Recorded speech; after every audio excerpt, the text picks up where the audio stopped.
Anul nou a fost sărbătorit în stradă și la Turda. Turdenii au ieșit cu mic, cu mare, în două dintre locațiile lor preferate pentru a urmări tradiționalele focuri de artificii plătite de primăria Turda. Unii cu șampanie, alții cu pocnitori și artificii, turdenii care locuiesc în zona centrală a orașului s-au strâns începând cu ora 23:30 a ultimei zile a anului 2012 în zona primăriei. Cei din cartierul Oprișani au făcut același lucru în Parcul Teilor, de unde au putut urmări împreună cu familia și prietenii focurile de artificii care nu au întârziat să lumineze cerul.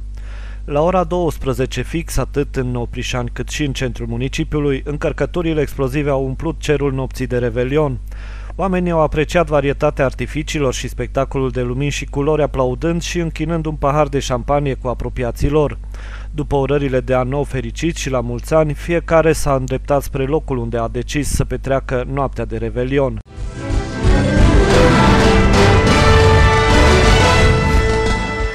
Consilierii locali din Câmpia Turzii, întruniți în plen, la convocarea de urgență din partea primarului, au hotărât să aprobe revocarea hotărârii Consiliului Local care reglementa până în prezent nivelul acestor impozite și taxe.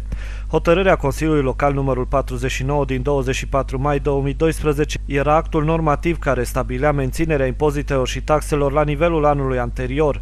Actul a fost revocat prin hotărârea luată în ultima zi a anului 2012 de către consilierii locali din Câmpia Turzii. Potrivit prevederilor codului fiscal, guvernul are obligația prin lege de a indexa în funcție de rata inflației nivelul taxelor și impozitelor locale, existând în același timp și obligativitatea autorităților locale să indexeze aceste impozite și taxe locale.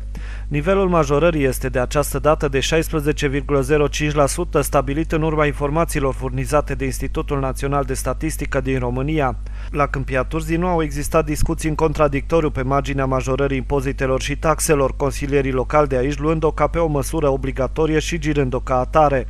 Hotărârea prin care s-a aprobat majorarea impozitelor și taxelor locale a fost votată pentru de toți consilierii prezenți la ședința de luni, 31 decembrie 2012, consilieri aparținând PSD, PNL și PC, astfel că noul nivel al impozitelor și taxelor locale poate fi aplicat încă din debutul anului 2013.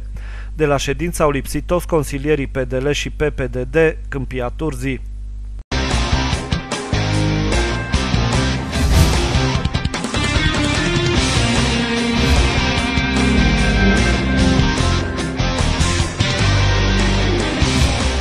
S-a încheiat și la clubul de karate Samurai Turda anul 2012, un an pe care sportivii turdeni îl consideră unul greu atât din punct de vedere financiar cât și din punct de vedere competițional. Clubul turdean a participat în acest an la 16 evenimente, 11 naționale și 5 internaționale. S-a reușit aducerea la Turda unui număr de 221 de medalii, dintre care 91 de aur, 72 de argint și 58 de medalii de bronz.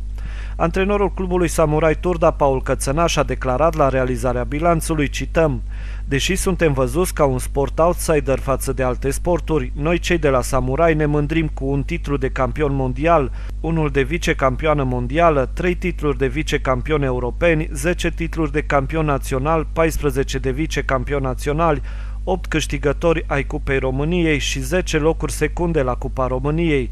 Acestea sunt cele mai importante rezultate pe care le-am adus cu mândrie municipiului nostru", a punctat Paul Cățănaș. Antrenorul clubului Samurai Turda, Paul Cățănaș, dorește să mulțumească și să-i felicite pe toți sportivii clubului care au fost zi de zi în sala de antrenament, muncind și făcând posibile aceste performanțe.